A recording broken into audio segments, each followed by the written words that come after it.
Morning dear students. Last lecture में हम लोगों ने हाइपर कॉन्जुगेशन स्टार्ट कर रखा है और हाइपर कॉन्जुगेशन में हमने पढ़ा है कार्बोकेटाइन में, फ्री रेडिकल्स में और एल्कीन जैसे स्ट्रक्चर्स में हाइपर कॉन्जुगेशन। और तीनों में ही हाइपर कॉन्जुगेशन जो होता है वो तीनों में स्टेबिलिटी बढ़ाता है। जितने अल्फाइड ज्यादा होंगे उतनी स्टेबिलिटी ज्यादा होने वाली है, चाहे वो एल्कीन हो, चाहे वो बेंजीन से रिलेटेड बात हो, चाहे वो आपकी क्या नाम है कार्बोकेटाइन से रिलेटेड बात हो, चाहे फ्री रेडिकल से हो। सब में जितने अल्फाइड ज्यादा उतनी स्टेबिलिटी ज्यादा। पढ़ चुके हैं।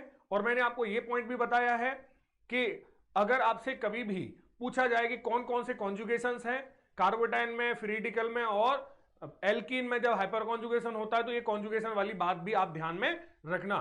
और फिर लास्ट क्लास में हमने हाइपर कॉन्जुगेशन का पहला एप्लीकेशन स्टार्ट किया था और वो पहला एप्लीकेशन था स्टेबिलिटी कंपेयर करना। तो मैंने आपको एक शानदार, मैं आपको हमेशा से बोल रहा हूं, जब भी पूरी ऑर्गेनिक केमिस्ट्री में हम कोई भी क्वेश्चंस करेंगे उससे पहले 100% उसकी अप्रोच आपके पास होगी, जिससे आपको टाइम ना लगे मुझे करना क्या है। तो आपको दिमाग में इस तरीके से रखना है। देखो कैसे सीक्वेंस शानदार। सबसे पहले अच्छा हेडिंग हाइपर कॉन्जुगेशन कहां लगता है सर? 3 जगह याद होना चाहिए। हाथ रख लो कॉपी पर, एक अक्षर आपको याद होना चाहिए। कहां लगता है, कब लगता है, कैसे लगता है और क्या करता है, स्टेबिलिटी बढ़ाता है और इसके क्या एप्लीकेशंस हैं, सारी कहानी सीक्वेंस वाइज आपके दिमाग में चल रही होगी। एल्कीन की जैसे स्ट्रक्चर्स की स्टेबिलिटी हम कंपेयर करने के लिए कॉन्सेप्ट में सिखाया था लास्ट क्लास में, और आपको कहा था सबसे पहले आपको देखना एरोमेटिक स्टेबिलिटी के लिए, जो एरोमेटिक दिख जाए उसको स्टेबिलिटी में सबसे ज्यादा पहुंचा देना। फिर आपको देखना है रेजोनेंस कहां लग रहा है, अगर रेजोनेंस है उसके बाद फिर आपको देखना है हाइपर कॉन्जुगेशन, और जहां कहीं एंटी एरोमेटिसिटी हो उसको हाईली अनस्टेबल बता देना। अब आप सोचिए, सीक्वेंस को देखिए एक बार, क्योंकि मुझे यहां पर किसकी जरूरत पड़ रही है? रेजोनेंस की जरूरत पड़ रही है, तो रेजोनेंस सिखा के आ चुका हूं। एरोमेटिसिटी की जरूरत पड़ रही है, सिखा चुका हूं। हाइपर कॉन्जुगेशन की जरूरत पड़ रही है, सिखा चुका हूं। एंटी एरोमेटिक की जरूरत पड़ रही है, सिखा चुका हूं। तो सारे पॉइंट हम पहले ही डिस्कस कर चुके हैं, और एक दो पॉइंट अगर आते हैं तो हम सवाल के साथ और डिस्कस करते जाएंगे। आज अल्टीमेट लेवल के बड़े प्यारे प्यारे क्वेश्चंस करेंगे। चलिए स्टार्ट करते हैं क्वेश्चंस प्लीज। देखिए पहले क्वेश्चन शानदार से स्टार्ट करते हैं।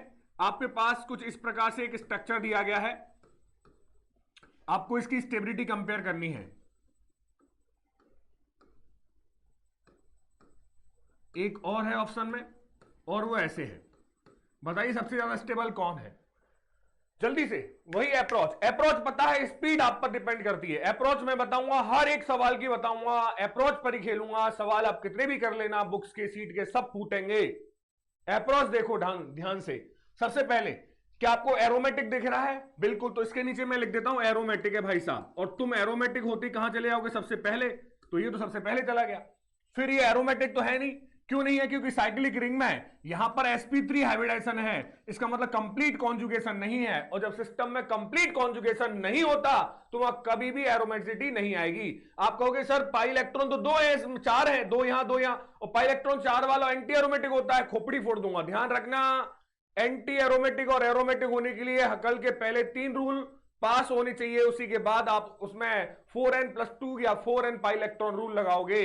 तो यहां कोई एरोमेटिसिटी नहीं है, केवल रेजोनेंस है, क्योंकि कॉन्जुगेशन है। पाई सिंगल पाई कॉन्जुगेशन है, तो यहां पर मैंने क्या लिख दिया? यहां रेजोनेंस है। अब देखिए, ना तो एरोमेटिसिटी है ना ही रेजोनेंस है, क्योंकि कॉन्जुगेशन है। अब चेक करोगे लास्ट में अल्फा एच, इसके रेस्पेक्ट में विनाइलिक कार्बन के रेस्पेक्ट में ये भी अल्फा, इसके रेस्पेक्ट में ये भी अल्फा, इसके रेस्पेक्ट में यहां पहले टिक लग गया है, ये नया मिल गया, इस पर टिक लगा दो। इसके रेस्पेक्ट में पहले से ही टिक लगे हुए हैं। अल्फा एच पहचानना सबको आता है, अल्फा एच यहां 6 हो गए। अब बताइए सबसे ज्यादा स्टेबल कौन होगा? सोचने की जरूरत है कि आपको? बिल्कुल नहीं सर, सबसे ज्यादा स्टेबल होगा ए, फिर होगा बी और फिर होगा सी। ये स्टेबिलिटी का ऑर्डर है। क्या आपको बात समझ में आ गया सबको? पक्का? चलें नेक्स्ट क्वेश्चन पर, पॉज करिए और जल्दी से लिखिए। नेक्स्ट देखिए क्वेश्चन नंबर 2। पूरी क्लास अगर मैं आपके पास बात कर रहा हूं, ये कुछ इस तरीके से क्वेश्चन है। यहां पर आपको बताना है कौन सा ज्यादा स्टेबल होगा। अप्रोच आपके पास है ही, अल्टीमेट आपको सोचने की जरूरत नहीं है। थोड़ा सा चेंज करता हूं मैं।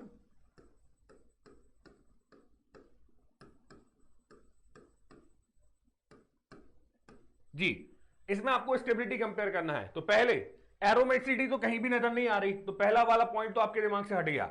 अब चलते हैं रेजोनेंस पर। पाई सिंगल पाई, तो मैं यहां पहले लिखूंगा रेजोनेंस। देख रहे हो आप? पहले लिखूंगा रेजोनेंस। सबसे पहले पावरफुल इफेक्ट है एरोमेटिसिटी, फिर है रेजोनेंस, फिर है एच इफेक्ट और फिर है एंटी एरोमेसिटी।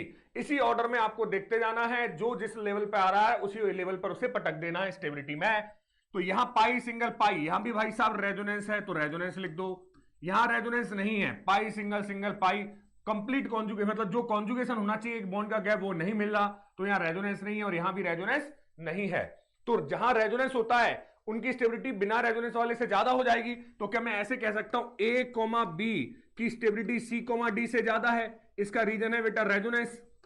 बोल दो हाँ या ना, क्योंकि ए और बी में रेजोनेंस है जबकि सी और डी में रेजोनेंस नहीं है। अब ए और बी में बात करते हैं। अगर मैं ए और बी में बात करूं तो रेजोनेंस बराबर हो रहा है, रेजोनेंस भी देखना है, हो गया। उसके बाद ये और देखना पड़ेगा रेजोनेंस बराबर है या नहीं है, क्योंकि यहां देखिए पाई सिंगल पाई, जितना कॉन्जुगेशन यहां है उतना ही कॉन्जुगेशन यहां है, मतलब रेजोनेंस भी बराबर है। अगर आपको फिर से केयरफुल रहना, अगर दो कंपाउंड में रेजोनेंस हो रहा हो तो दोनों की स्टेबिलिटी बराबर हो भी सकती है और नहीं भी, वो डिपेंड करेगा रेजोनेंस कैसा है, ज्यादा है या कम है। ज्यादा हुआ तो उसकी स्टेबिलिटी क्या हो जाएगी, ज्यादा हो जाएगी, सिंपल सी बात है। तो यहां पर रेजोनेंस बराबर है। अब चेक करोगे आप अल्फा एच, तो देखो ये विनाइलिक कार्बन, इस विनाइलिक कार्बन से सीधे जुड़ा हुआ ये अल्फा, ये तो है नहीं, यहां विनाइलिक कार्बन इससे जुड़ा हुआ ये अल्फा, टिक लगा दिया।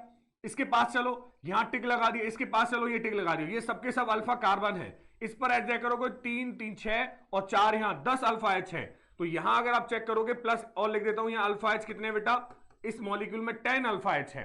जबकि इसमें चेक करोगे ये विनाइलिक है, इससे सीधे जुड़ा हुआ आपका अल्फा कार्बन, ये विनाइलिक है, इससे सीधे जुड़ा हुआ ये अल्फा कार्बन, ये विनाइलिक है, इससे सीधे जुड़ा हुआ ये अल्फा कार्बन, यहां कुछ है ही नहीं, ठीक है ना, क्योंकि sp3 होना चाहिए, डायरेक्ट कनेक्टेड होना चाहिए और sp3 होना चाहिए। तो ये आपके अल्फा हो गए, पहचानना आ गया है।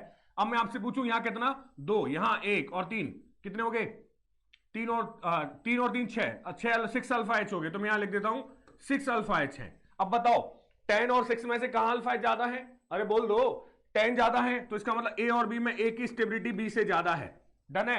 अब सी और डी में चलते हैं, दोनों में ही रेजोनेंस नहीं है, तो चलो अल्फा एच चेक कर लेते हैं। विनाइलिक कार्बन के पास जाओगे, हर एक विनाइलिक कार्बन के पास जाओगे, सीधे जुड़ा हुआ अल्फा अल्फा, इसके पास ये भी अल्फा, ये भी अल्फा, इसके पास ये अल्फा टिक लगा हुआ है, ये अल्फा टिक लगा हुआ है। तो 6 यहां और 4 यहां, अल्फा एच चेक करोगे यहां 10 अल्फा एच है। बात समझ में आ रहा है? नेक्स्ट यहां देखिए, इसके रेस्पेक्ट में ये अल्फा, इसके रेस्पेक्ट में ये अल्फा, इसके रेस्पेक्ट में भी यही और इसके रेस्पेक्ट में भी यही अल्फा। तो अल्फा एच चेक करोगे यहां ओनली 2 अल्फा एच हैं। तो सी और डी में से बेटा सी की स्टेबिलिटी डी से ज्यादा आएगी। दोनों में ही रीजन क्या है, अल्फा एच। यहां भी अल्फा एच का रीजन है और यहां भी अल्फा एच का रीजन है। ओवरऑल चेक करोगे तो आंसर आएगा ए बी सी और डी। क्या आपको बात समझ में आया? कितना आसान है, एक भी पॉइंट स्किप नहीं किया मैंने। हर क्वेश्चन को जो भी मैं स्टेबिलिटी पे कराऊंगा, हर एक लॉजिक को बार बार बोलूंगा, जिससे आपको सारी कहानी यही याद हो जाए। क्या बात समझ में आया? पहले एरोमेटिसिटी, फिर बोलो रेजोनेंस और उसके बाद अल्फा एच और सबसे लास्ट में देखना आपको एंटी एरोमेटिक को हाईली अनस्टेबल।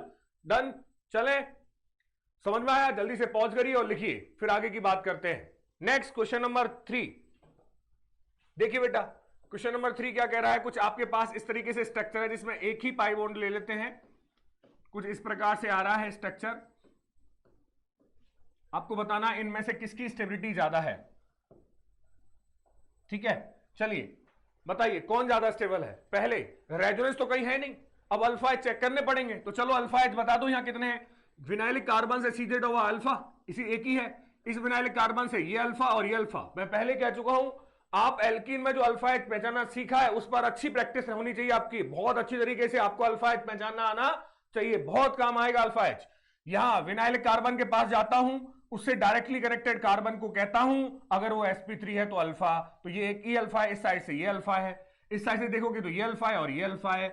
यहां चेक करो कितने अल्फा एच है, 3 और 2 5 और 2 7, तो यहां 7 अल्फा एच है आपके पास बेटा। जबकि यहां आप चेक करोगे तो कितने, एक अल्फा एच यहां, 2 अल्फा एच यहां, टोटल अल्फा एच आपके पास 3 है। बिल्कुल समझ में आ गया। यहां अल्फा एच आप चेक करोगे तो यहां आपके पास 4 अल्फा एच है। जितने अल्फा एच ज्यादा उतनी स्टेबिलिटी ज्यादा, क्योंकि रेजोनेंस किसी में भी नहीं है, एरोमेटिसिटी किसी में भी नहीं है।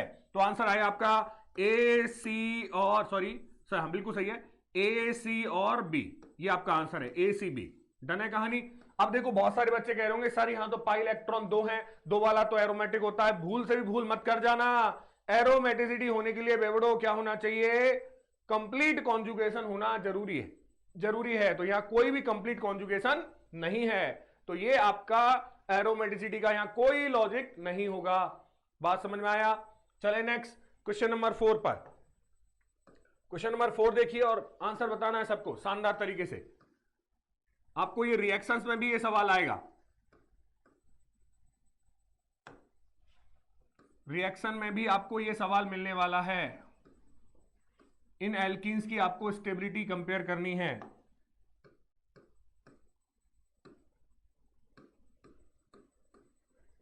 इन एल्कीन्स की आपको स्टेबिलिटी कंपेयर करनी है। बताइए कौन सा एल्कीन ज्यादा स्टेबल है। ये वाला एक्स्ट्रा लग गया है, मैं इसको मिटा देता हूं। यहां बताना है आपको, ये वाला एक्स्ट्रा लग गया है, इसको यहां हटा, क्योंकि ये दोनों सेम हो जाएंगे फिर। बताइए इन दोनों में से किसकी स्टेबिलिटी ज्यादा है प्लीज। सबसे पहले एरोमेटिसिटी कुछ है नहीं, रेजोनेंस कहीं है नहीं। जब रेजोनेंस नहीं है तो आप क्या चेक करोगे, अल्फा एच, यहां से विनाइलिक कार्बन से टिक टिक, ये दोनों अल्फा हैं तो टिक लगा दिया। इससे जुड़ा हुआ ये अल्फा, ये भी अल्फा, टिक लगा दिया। तो यहां अल्फा एच 3 और 3 6 और 2 8 और 3 11 अल्फा एच है। बिल्कुल सही बोला मैंने। नेक्स्ट अगर बोलूं ये विनाइलिक कार्बन हो गया, इससे जुड़ा हुआ ये भी अल्फा और ये भी अल्फा। ये आपके पास कोई भी अल्फा नहीं है, 3 और 1 4 अल्फा एच है, ओनली 4 अल्फा एच। यहां चेक करोगे विनाइलिक कार्बन से ये भी अल्फा और इससे जुड़ा हुआ ये भी अल्फा और ये भी अल्फा। 3 यहां 6 और 1 यहां, टोटल अल्फा एच यहां 7 है। आपको आ रहा होगा समझ में। ये विनाइलिक कार्बन है, सीधे जुड़ा हुआ यही अल्फा है और इस पर एक ही हाइड्रोजन है, तो ये अल्फा एच यहां 1 हो गया।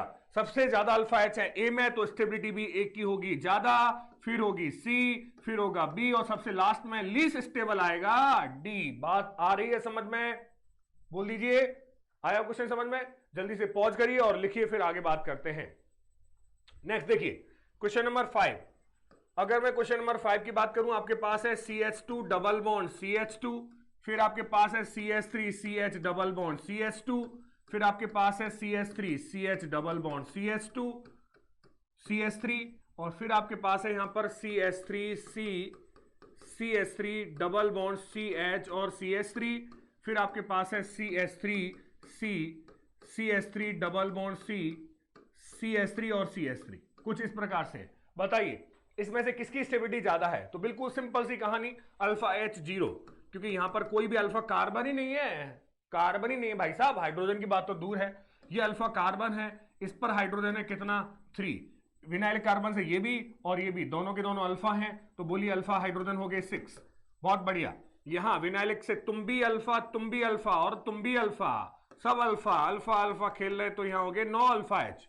सबके पास 3 अल्फा एच है। विनाइलिक कार्बन से तुम अल्फा हो मोहतरमा, अल्फा हो और अल्फा हो, तो टोटल अल्फा एच कितने हो गए यहां 12। जितने अल्फा एच होंगे ज्यादा उतनी स्टेबिलिटी ज्यादा, तो आंसर आएगा DCBA। क्या आपको बात समझ में आया? आसान है। ये एल्कीन की स्टेबिलिटी आप देख सकते हो, जैसे जैसे अल्फा एच बढ़ते हैं वैसे वैसे एल्कीन की स्टेबिलिटी भी बढ़ती जाती है। पॉइंट बैठ गया दिमाग में? नेक्स्ट चलें, बनाइए प्लीज जल्दी से पॉज करके। नेक्स्ट क्वेश्चन पर बात करते हैं, क्वेश्चन नंबर 6। देखिए क्वेश्चन नंबर 6 में यहां आपके पास है कुछ इस प्रकार से, बड़ा शानदार क्वेश्चन है। CH3 आप इसे जानते हो क्योंकि हमने आइसोमेरिज्म पढ़ा हुआ है। ये आपके पास है CH3 और यहां आपके पास है H। यहां आपके पास है CH3 और यहां CH डबल बॉन्ड CH और CH3। सारे कॉन्सेप्ट लगाते हैं। पहले एरोमेटिसिटी ना, रेजोनेंस ना, कोई नहीं है। फिर अल्फा एच चेक करोगे तो यहां भी 6 है और यहां भी 6 है। दोनों में क्या फर्क है आपको नजर आ रहा है? बिल्कुल नजर आ रहा है। ये कौन सी फॉर्म है? ये सिस फॉर्म है, सिस ब्यूट टू इन है। और ये कौन सी फॉर्म है? ट्रांस ब्यूट टू इन है। ये सिस है और ये वो ट्रांस है और ये सिस है। दोनों में अल्फा एच भी सेम हो गया, दोनों में रेजोनेंस है ही नहीं, एरोमेटिसिटी है ही नहीं, एंटी एरोमेटिसिटी है ही नहीं। तो इसका मतलब जो कॉन्सेप्ट पढ़े थे उसके अकॉर्डिंग यहां आंसर हम नहीं लगा पाएंगे। तो देखिए क्या डिफरेंस है वो हमें देखना है। अगर मैं आपसे पूछूं, ये जो ग्रुप हैं आपके CH3 बल्कि ग्रुप, वो एक ही साइड में है, जबकि यहां पर जो बल्कि ग्रुप है वो अपोजिट साइड में है। अरे बोल दो, जहां बल्कि ग्रुप सेम साइड में होंगे, बड़े ग्रुप सेम साइड में होंगे, वहां हमने एक वर्ड बोला था भीड़, और बोले तो स्टेरिक हिंड्रेंस। जहां कहीं स्टेरिक हिंड्रेंस होता है ज्यादा, वहां स्टेबिलिटी होती है कम। तो इस सिस फॉर्म में इन दोनों के बीच में क्या लग रहा है बेटा? Steric hindrance. क्या लग रहा है? Steric hindrance. इस स्टेरिक हिंड्रेंस की वजह से यहां पर स्टेबिलिटी कम हो जाएगी और यहां पर स्टेबिलिटी ज्यादा हो जाएगी। तो इन जनरल अगर मैं बात करूं, इन जनरल हमेशा नहीं, कुछ केस आपको ऐसे भी मिलेंगे जहां पर ट्रांसफॉर्म से सिस फॉर्म भी ज्यादा स्टेबल होगी। याद दिलाऊं कहां पर, मैंने आपको साइक्लिक रिंग में, साइक्लोएल्कीन में ज्योमेट्रिकल आइसोमेरिज्म पढ़ाया था, तो मैंने कहा था 1 से 7 तक तो डबल बॉन्ड के रेस्पेक्ट में अल्टीमेट लाइन थी, डबल बॉन्ड के रेस्पेक्ट में ज्योमेट्रिकल आइसोमेरिज्म नहीं होता। 7 कार्बन की अगर आपकी रिंग है, बट 7 से 11 में आइसोमेरिज्म होता है, और कौन सा फॉर्म ज्यादा स्टेबल होता है, सिस फॉर्म ज्यादा स्टेबल होता है, बट 11 से आगे कौन सा वाला होता है, ट्रांसफॉर्म। तो आप ऐसे में मत कहना कि हमेशा ट्रांसफॉर्म ज्यादा स्टेबल होती है, बट मैं इसलिए क्या लिख रहा हूं, इन जनरल, मतलब ज्यादातर केसेस में इन जनरल ट्रांसफॉर्म की स्टेबिलिटी सिस फॉर्म से ज्यादा होती है, ड्यू टू स्टेरिक हिंड्रेंस, भीड़ भाड़ के कारण। बोलो ना, बात समझ में आया? प्लीज स्टेटमेंट अपने वर्ड्स में लिख देना, आपको बात समझ में यहां आ गई होगी। स्टेरिक हिंड्रेंस की वजह से ट्रांसफॉर्म ज्यादा स्टेबल है। चले आगे, नेक्स्ट देखिए क्वेश्चन नंबर 7। यहां पेज आगे की स्लाइड आगे, मैं एक पेज और ऐड कर लेता हूं। क्वेश्चन नंबर 7 की अगर मैं बात करूं, बड़ा अल्टीमेट और बड़ा प्यारा क्वेश्चन है। देखिए बेटा सब लोग, अगर मैं आपसे पूछूं एक ही कार्बन पर ऐसे कुछ जुड़ा हुआ हो ग्रुप CH3, बहुत प्यारा सवाल है, तो इसका नाम होता है कॉमन नेम आइसोब्यूटाइलिन, ये इसका कॉमन नेम है। और अगर मैं इसकी कंपैरिजन करूं स्टेबिलिटी का ट्रांसब्यूटुइन से, ट्रांस वाले से, ये है ट्रांसब्यूटुइन,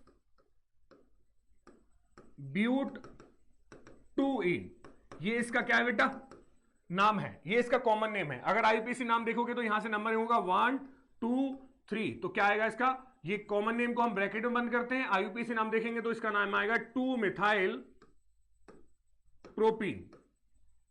जनरली ये ज्यादा फेमस है आइसोब्यूटाइलिन नाम से, तो आप ध्यान में रखें ये आइसोब्यूटाइलिन का स्ट्रक्चर है। इन दोनों में से स्टेबिलिटी कंपेयर करा रहा है, किसकी स्टेबिलिटी ज्यादा है, सोच के देखते हैं। पहले क्या दिमाग में आया, एरोमेटिसिटी। सीक्वेंस फ्लो जो मैंने बनाया माइंड में, बार बार वहीं से स्टार्ट करो जहां से मैं कॉन्सेप्ट स्टार्ट कराता हूं, क्योंकि माइंड ने एक बार अगर उस कॉन्सेप्ट के फ्लो को दिमाग में बिठा लिया तो वो सारे क्वेश्चंस आपके आसानी से सॉल्व हो जाएंगे। तो सबसे पहले मैंने पूछा बेटा बताओ आइसोब्यूटाइलिन में एरोमेटिसिटी दोनों में से किसी में भी नहीं है, फिर चेक करोगे आप क्या रेजोनेंस किसी में भी नहीं है, फिर चेक करोगे अल्फा एच, तो यहां अल्फा एच देखोगे तो यहां पर अल्फा एच आपके 6 है, और यहां पर भी आप चेक करोगे तो अल्फा एच आपके 6 है, तो सब कुछ क्या हो गया, सेम, डन है कहानी। और आपको लगेगा यहां भीड़ भाड़ है, इस भीड़ भाड़ की वजह से आप क्या करोगे, इसकी स्टेबिलिटी कम है और इसकी स्टेबिलिटी ज्यादा है, बट आंसर गलत है जो आपने बोला। स्टेबिलिटी याद रखना, आइसोब्यूटाइलिन की स्टेबिलिटी ट्रांसब्यूटुइन से ज्यादा होती है, किसकी, आइसोब्यूटाइलिन की स्टेबिलिटी ट्रांसब्यूटुइन से ज्यादा होती है। ये स्टेबिलिटी का ऑर्डर है बेटा, है ना, स्टेबिलिटी ध्यान में रखें। अब क्यों होती है वो सारी कहानी मैं आपको बताने वाला हूं स्टेबिलिटी में। देखिए पहला पॉइंट, सब लोग ध्यान सुनना, मैं इसको थोड़ा सा ऐसे कर रहा हूं, ऊपर ले लेते हैं, स्टेबिलिटी यहीं चेक कर लेते हैं, मैं एक बार पूरा दिखा दूंगा, एक्सप्लेनेशन देखते हैं।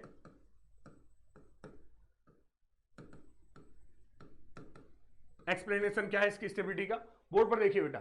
सबसे पहले अगर मैं बात करूं, आपके पास कुछ इस प्रकार से आइसोब्यूटाइलिन का स्ट्रक्चर, ये CH3 है, ये जुड़ा हुआ है कार्बन से, और यहां मैं जोड़ देता हूं कार्बन, हाइड्रोजन, हाइड्रोजन और हाइड्रोजन, यहां डबल बॉन्ड, ये आ गया CH2, ठीक है, वही तो स्ट्रक्चर है इसको, एक कार्बन पर 2 CH3, मैंने ऐसे लिख दिया है बस। यहां पर जो है वो इस प्रकार से हाइड्रोजन, हाइड्रोजन, हाइड्रोजन, यहां डबल बॉन्ड CH, और यहां भी एक H और है, ये हाइड्रोजन, ये हाइड्रोजन और ये हाइड्रोजन। देखो ट्रांसफॉर्म देखो ऐसे है, एक कार्बन पर इस पर CH3 है, इस पर CH3 है, तो इसी का फॉर्म है, ये आइसोब्यूटाइलिन का फॉर्म हो गया। अगर आप ध्यान से देखें तो मैं आपको पढ़ा के आया हूं, हाइपर कॉन्जुगेशन में जो पार्टिसिपेट करता है वो कौन सा होता है, अल्फा कार्बन और हाइड्रोजन का sigma bond, alpha ultimate approach है, अल्टीमेट लाइन है, अल्फा कार्बन और हाइड्रोजन के बीच का सिग्मा बॉन्ड पाई बॉन्ड के साथ कॉन्जुगेशन में होता है। तो ये तीनों की तीनों अल्फाइज क्या चाहते हैं कि ये पाई बॉन्ड इस ओर ओपन हो और ये बॉन्ड ऐसे आए, बिल्कुल सही बोल रहा हूं। तो इसका फ्लो ये चाहता है पाई बॉन्ड इस ओर ओपन हो, जबकि ये ध्यान सुनना, ये H क्या चाहता है कि ये H चाहता है, ये H चाहता है, जैसे इसको ले लेता हूं, ये H चाहता है कि ये बॉन्ड यहां से आए और ये पाई बॉन्ड ऐसे ओपन हो। पाई बॉन्ड की बात कर रहा हूं, ऊपर वाले बॉन्ड की है ना, एरो तो इस पर लगा दिया मैंने, बट ये अगर सिग्मा बॉन्ड है तो ऊपर वाला ही पाई बॉन्ड मान रहे हैं, तो ऊपर वाले पाई बॉन्ड की डायरेक्शन ऐसे आ गई। इसके अकॉर्डिंग ये ग्रुप चाहता है ये पाई बॉन्ड ऐसे ओपन हो, ये ग्रुप चाहता है इसे इस साइड ओपन हो। अगर दोनों साइड से इफेक्ट आता है तो उसे बोलते हैं हम क्रॉस कॉन्जुगेशन। क्या बोलते हैं बेटा, क्रॉस कॉन्जुगेशन। क्रॉस कॉन्जुगेशन पढ़ाऊंगा इसके बारे में भी, नोट आएंगे इसके बाद तब पढ़ाऊंगा। क्रॉस कॉन्जुगेशन है बेटा, क्रॉस कॉन्जुगेशन का मतलब फिर से बोल दो, क्रॉस कॉन्जुगेशन मतलब एक ही साइड के लिए दो लोग लड़ रहे हो और दोनों अपोजिट साइड से लड़ रहे हो, ये इस साइड से और ये इस साइड से, तो उसे हम क्या बोल देते हैं? क्रॉस कॉन्जुगेशन या क्रॉस हाइपर कॉन्जुगेशन भी आप इसे बोल सकते हो। जबकि यहां देखो ये एच बी क्या चाहते हैं, सबके सब इस साइड ये ऐसे आए और ये ऐसे खुले, ये एच बी क्या चाहते होंगे सोचिए, और लिख देते हैं अच्छी तरीके से, या कार्बन हाइड्रोजन हाइड्रोजन और हाइड्रोजन, ये एच बी क्या चाहता है, ये ऐसे आए और ये बॉन्ड ऐसे ओपन हो, तो ये सारे के सारे 6 के 6 अल्फा चाहते हैं पाई बॉन्ड इस ओर ओपन हो, सभी का मूवमेंट एक साइड में जाना चाह रहा है, किसका? पाई बॉन्ड का। इसे बोलते हैं हम एक्सटेंडेड कॉन्जुगेशन या एक ही डायरेक्शन में कॉन्जुगेशन। क्या बोलते हैं बेटा इसको? Extended conjugation. क्या आपको बात समझ में आया? ये आपका क्या हो गया? Cross conjugation. और इसे आप चाहो तो बोल सकते हो एडिटिव कॉन्जुगेशन या एडिटिव हाइपर कॉन्जुगेशन, क्योंकि सारे के सारे एक ही डायरेक्शन में हाइपर कॉन्जुगेशन कर रहे हैं। तो मैं अच्छा टर्म आपको दे रहा हूं, उसे बोल देना आप additive H effect. Additive H effect का मतलब है जुड़ा हुआ, आपस में सबके सब अल्फाइज क्या कर रहे हैं? एक ही साइड में हाइपर कॉन्जुगेशन लगा रहे हैं, तो इसका मतलब जुड़ा हुआ आपका एच इफेक्ट होगा, योगात्मक एच इफेक्ट हो गया बोले तो, है ना? जुड़ा हुआ एच इफेक्ट है सबका और एक ही डायरेक्शन में, तो यहां एच इफेक्ट ज्यादा इफेक्टिव होगा, बट यहां पर एच इफेक्ट एक दूसरे के अपोजिट है, जो क्रॉस है, इसलिए यहां पर एच इफेक्ट ज्यादा इफेक्टिव नहीं होगा। इसलिए इन दोनों में से इसकी स्टेबिलिटी क्या आ जाएगी? ज्यादा आ जाएगी। क्या आपको बात समझ में आ रहा है?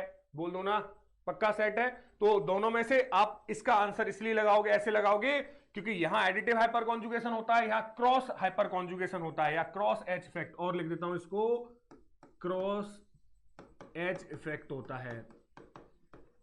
ठीक है, तो यहां पर अगर मैं स्टेबिलिटी की बात करूं तो आप यहां पर इस तरीके से हमेशा दिमाग में रखोगे, आइसोब्यूटाइलिन में ये दोनों CH3 ग्रुप एक ही साइड में एच इफेक्ट लगाते हैं, जिसे हम बोलते हैं एडिटिव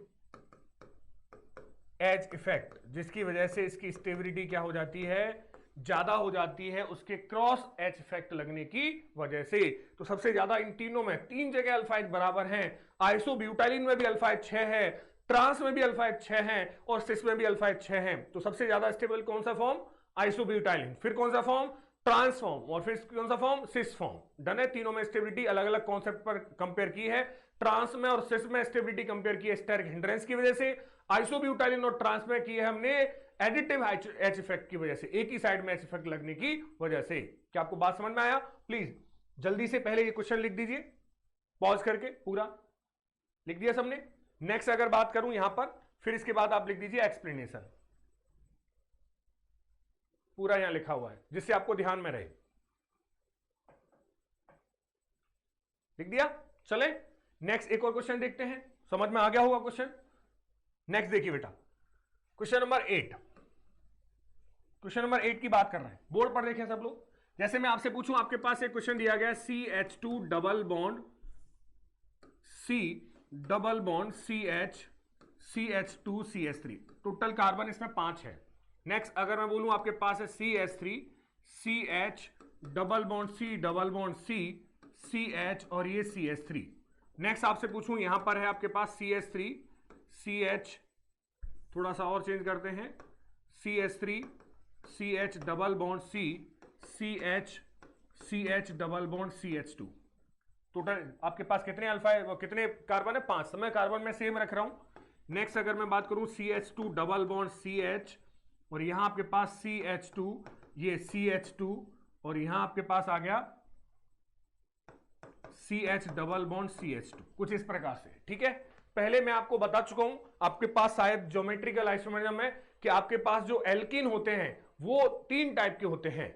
अगर एल्कीन में अगर आपके पॉलीन है, पॉलीन का मतलब एक से ज्यादा डबल बॉन्ड हो, पॉलीन का मतलब एक से ज्यादा डबल बॉन्ड हो, एक ही डबल बॉन्ड है तो एक ही टाइप का एल्कीन बनेगा।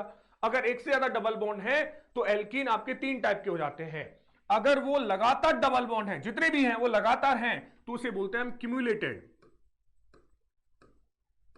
क्यूमुलेटेड पॉलीइन। तो ये डबल बॉन्ड दो है तो इसलिए पॉली की जगह पे क्या जाएगा? डाई, तो इसका नाम होगा क्यूमुलेटेड डाईइन। क्यूमुलेटेड डाईइन हो गया। सेम कहानी यहां भी चेक करोगे तो यहां भी लगातार है, तो इसका मतलब यहां हो गया cumulated diyne.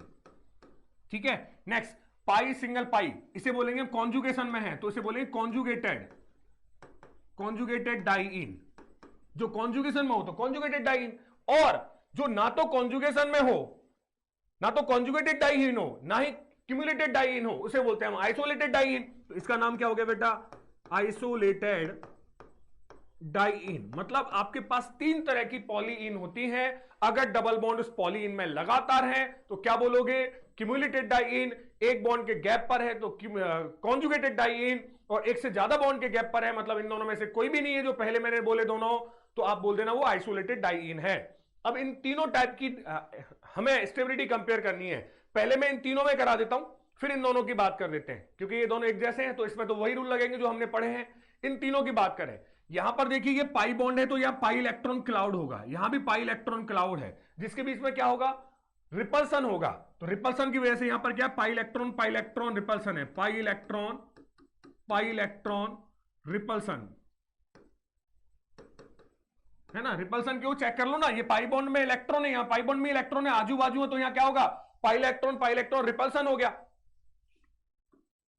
Pi electron repulsion हो गया। जबकि यहां कॉन्जुगेशन है, अरे कॉन्जुगेशन में तो मजा आ गया, मतलब जहां रेजोनेंस कॉन्जुगेशन होता है वहां रेजोनेंस होता है, और रेजोनेंस वाले की स्टेबिलिटी ज्यादा होती है। यहां कोई रिपल्सन नहीं है और यहां बट कॉन्जुगेशन भी नहीं है। तो सबसे पहले आपके दिमाग में जब भी तीन डिफरेंट टाइप की डाइईन आए या ट्राइईन आए टेट्राईन आए, तो सबसे पहले आप हाईली स्टेबल बताना कॉन्जुगेटेड वाली को, फिर बताना आइसोलेटेड वाली को, और सबसे लास्ट में लीस्ट स्टेबल होता है वो होता है क्यूमुलेटेड डाइईन, क्योंकि वहां पर पाई इलेक्ट्रॉन रिपल्सन आता है। तो स्टेबिलिटी का ऑर्डर आपके दिमाग में किस तरीके से चलेगा, ऑर्डर ऑफ स्टेबिलिटी नया कॉन्सेप्ट है। ऑर्डर ऑफ स्टेबिलिटी की अगर मैं बात करूं तो आपके दिमाग में आएगा बेटा सबसे पहले कौन सा, कॉन्जुगेटेड डाइईन या ट्राइईन, कोई भी है तो मैं डाइईन लेके चल रहा हूं। फिर आता है आइसोलेटेड डाइईन, और उसके बाद मैं अगर बात करूं तो फिर आता है क्यूमुलेटेड डाइईन। क्या आपको बात समझ में आया, ये स्टेबिलिटी का ऑर्डर है। तो बताओ सबसे ज्यादा स्टेबल क्या आ गया इसमें, सबसे ज्यादा स्टेबल तो आ गया आपका, अगर मैं इसको ए, इसको बी, इसको सी और इसको डी मार्क कर दूं तो सबसे ज्यादा स्टेबल आ गया आपका सी, फिर आ गया आपका डी। अब सवाल आ गया ए और बी में से, ए और बी दोनों ही आपकी क्यूमुलेटेड है, तो क्या करूं, तो उस केस में तो भाई साहब क्या चेक कर लो, अल्फा एच, वही कहानी एरोमेसिटी जो भी चेक कर सकते हो। तो एरोमेसिटी नाम चीज ही नहीं है, रेजोनेंस नाम का चीज ही नहीं है, नहीं तो कॉन्जुगेटेड हो जाता। फिर अल्फा एच चेक करोगे, यहां विनाइलिक कार्बन से सीधे जुड़ा हुआ ये अल्फा हो गया, कितने अल्फा हैं, दो अल्फा हैं, अरे अल्फा एच कितने हैं यहां पर, दो ही तो हैं। नेक्स्ट यहां चेक करोगे तो तीन यहां हो गए और तीन यहां हो गए, टोटल अल्फा एच यहां कितने हैं, 6 हैं। तो बताओ बी और ए में से किसकी स्टेबिलिटी ज्यादा आ गई, बी की स्टेबिलिटी ज्यादा, फिर ए की स्टेबिलिटी ज्यादा है। अल्टीमेट लेवल के सवाल कराएं, कोई भी सवाल मैं गारंटी के साथ कहता हूं, जो भी चीज मिलेगी आपको नोट से मिलेगी नीट के पेपर में, गारंटी की बात है।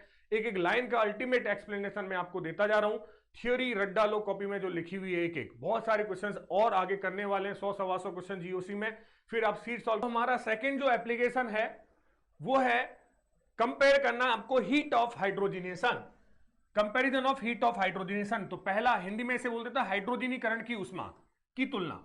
तो पहले तो आपको हेडिंग में हाइड्रोजनीकरण की ऊष्मा की तुलना करनी है, हीट ऑफ हाइड्रोजनेशन को कंपेयर करना है।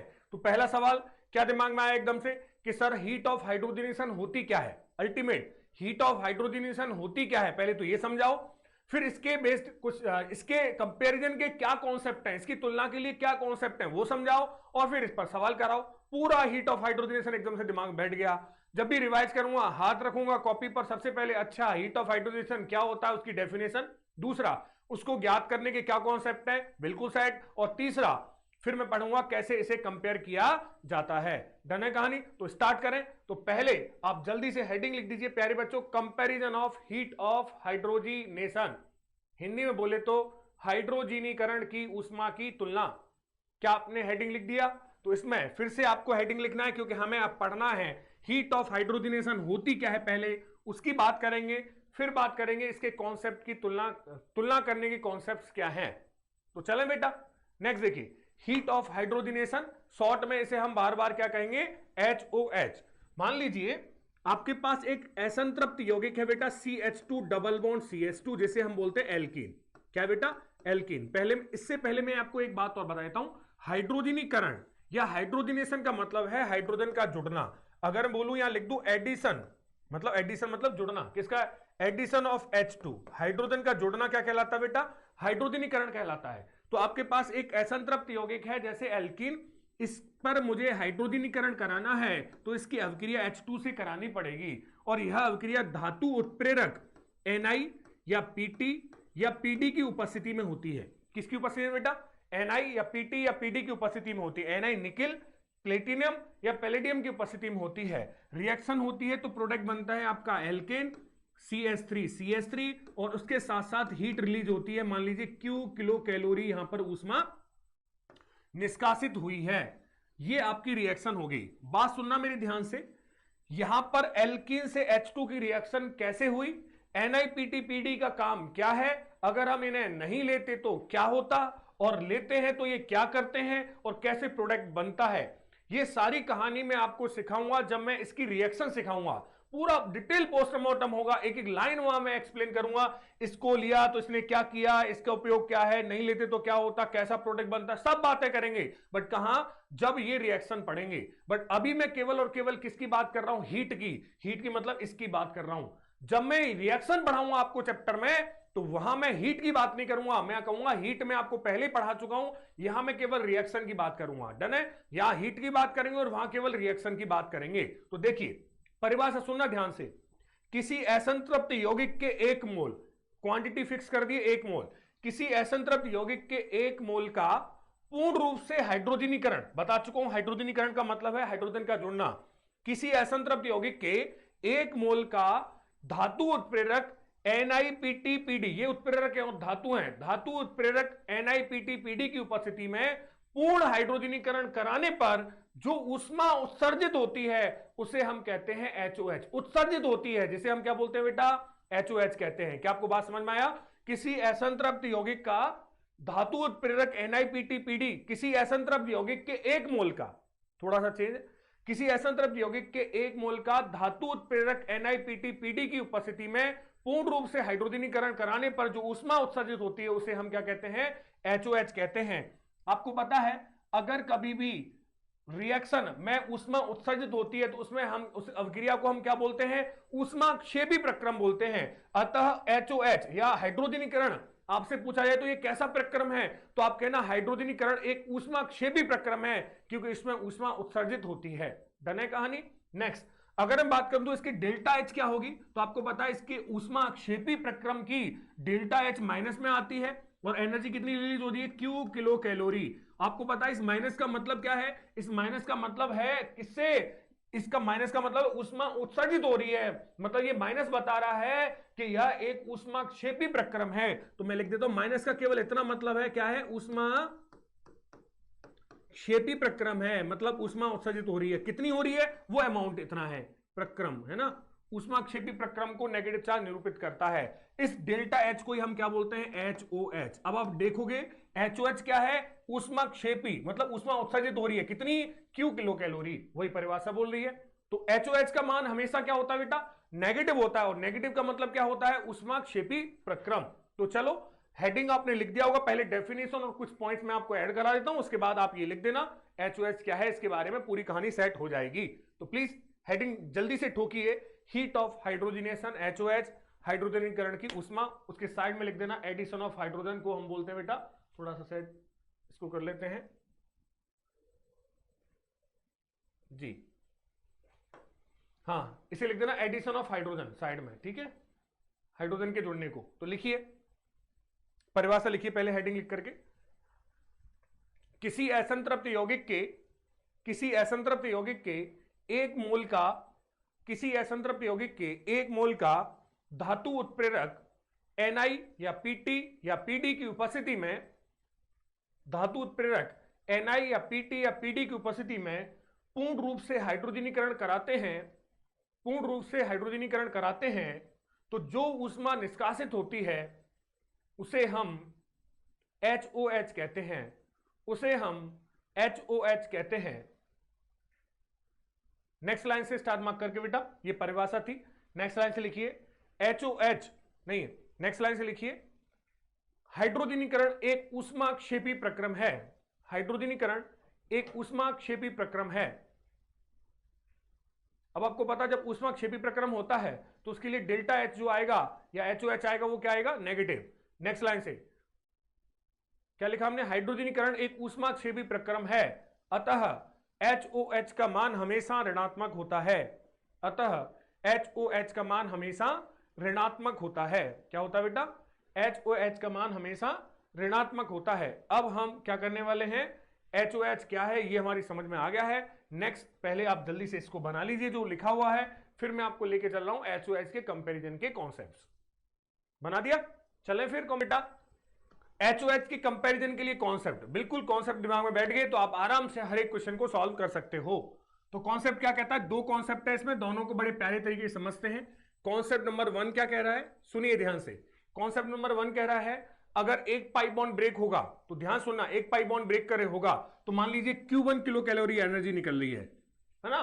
दो पाई बॉन्ड ब्रेक होंगे तो मान लीजिए Q2 kilo calorie energy release हो रही है।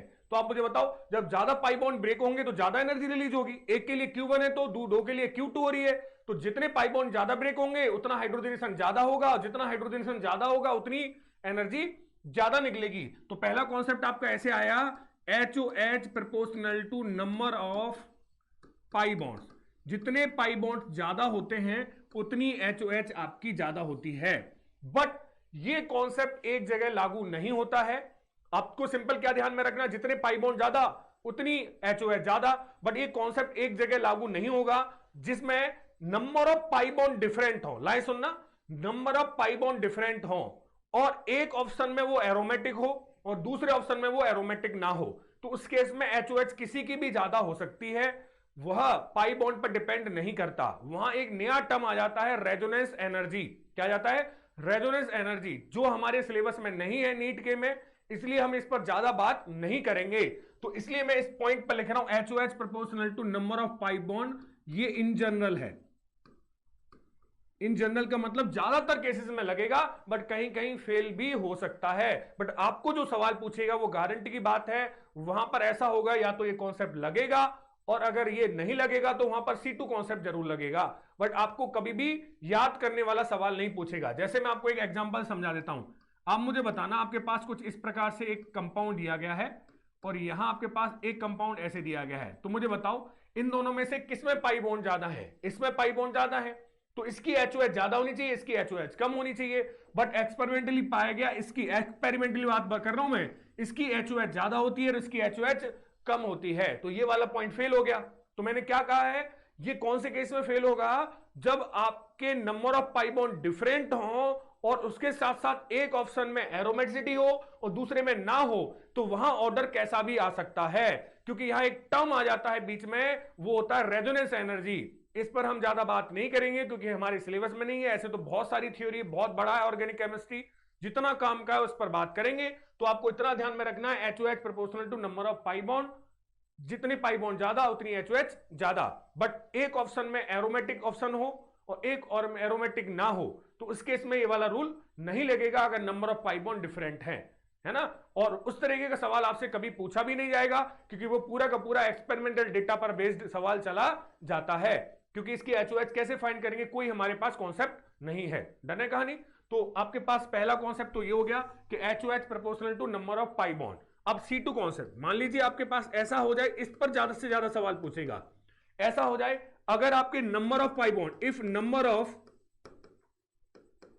पाई बॉन्ड्स आर सेम, अगर नंबर ऑफ पाई बॉन्ड्स आपके क्या हो जाए बेटा, सेम हो जाए, same number of pi bond है, तो उस केस में आपको फॉर्मूला अप्रोच लगाना है, कॉन्सेप्ट लगाना है HOH proportional to 1 upon stability. जिसकी स्टेबिलिटी ज्यादा होगी उसकी HOH उतनी ही कम होगी। सिंपल सी कहानी।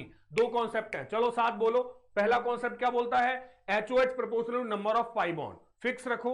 दूसरा कॉन्सेप्ट क्या बोलता है, HOH proportional to 1 upon stability, अगर वहां पर आपके नंबर ऑफ पाई बॉन्ड बराबर हो। दो कॉन्सेप्ट आपको लगाने हैं। अब अप्रोच देखिए, सीक्वेंस देखिए अपनी जीओसी की। पहले मैंने आपको एल्कीन जैसे स्ट्रक्चर्स की स्टेबिलिटी कंपेयर करा दी। अभी क्वेश्चंस कराए 8 के क्वेश्चंस, उन्हीं क्वेश्चन को फिर से कराऊंगा। और बट अब मैं आपको पूछूंगा वहां HOH, तो आपको क्या करना है, आप जल्दी से बोल दीजिए। अब मुझे केवल इतना करना है, सर जो मैंने स्टेबिलिटी का ऑर्डर फाइंड किया था उसका उल्टा कर देना है। जो उल्टा आएगा वही मेरा आंसर होगा। करने कहानी तो बेटा आपने लिख लिया होगा। अब इसके कंपैरिजन पर बेस्ड क्वेश्चंस हम नेक्स्ट क्लास में पढ़ेंगे। और इसके बाद एक और आपके पास कॉन्सेप्ट आएगा और उसे बोलेंगे हीट ऑफ कंबशन, जिसे शॉर्ट में बोलेंगे HOC। दोनों की बात नेक्स्ट क्लास में करते हैं। Thank you very much.